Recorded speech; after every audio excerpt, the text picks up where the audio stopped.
Welcome back to Full Moon Flock and Stock.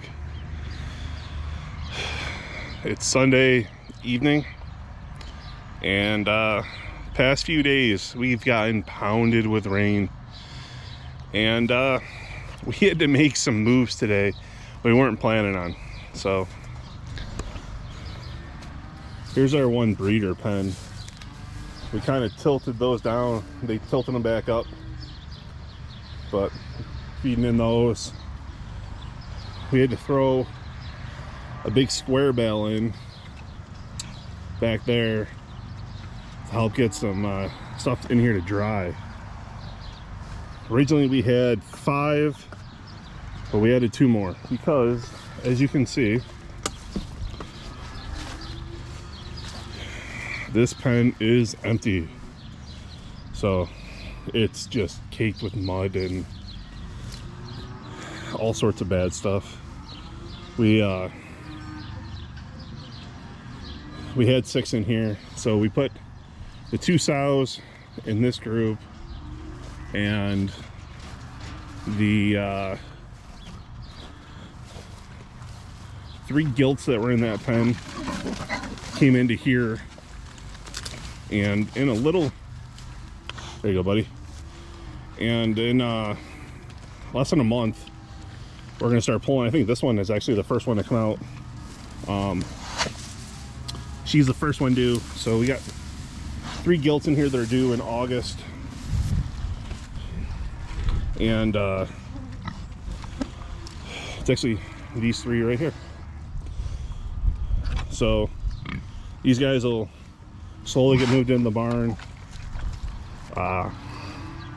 There's 2 in here that got to go into the barn as well, possibly. These 2 are later in the month of August. Maybe I can get them moved over to the new property. I'm praying. We'll see. But we had to move these guys. The boar got moved inside.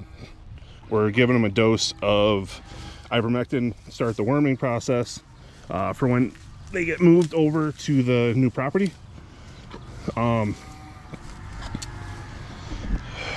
We're going to slowly start moving animals over to the new property.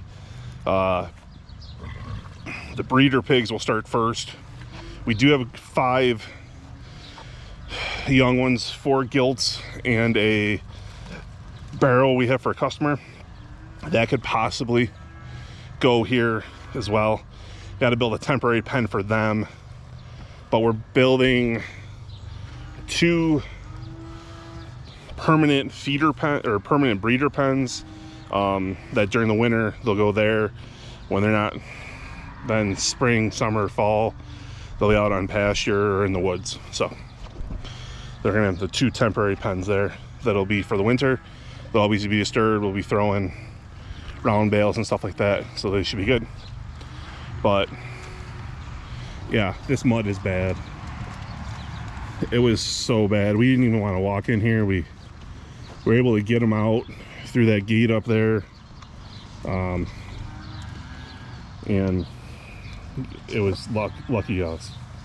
But this group, this pen here, we're gonna leave this in here for an alleyway for loading out this group, but the other U-shaped portion is gonna go, and we'll start tearing things apart and getting things kind of wrapped up and taken over to the new property, stacked.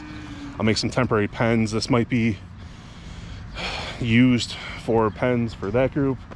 I got another pen to pull out for them. So we're starting to make headway here. I feel like I'm seeing the light at the end of the tunnel, but I thought that before and it wasn't true. But this mud is horrendous. I'm probably gonna end up taking a round or a big square and putting it in here, dead center. With the tractor, I can drive right in there. I can pick up that feeder because that feeder's damn near empty. But this mud is just horrible. Our meat birds, they were drenched last night. Luckily they're gone end of the week or middle of the week. But how are you guys doing with the mud? How bad is it? I know some out west, they had the droughts and wildfires. We're firing on all cylinders on being too wet. It sucks. I wish there was a happy medium, but not around here this year, or even last year. But, so how is the mud affecting you guys? Or lack thereof? Don't have to worry about wallows. But, let me know. Have a good weekend. Talk to you later.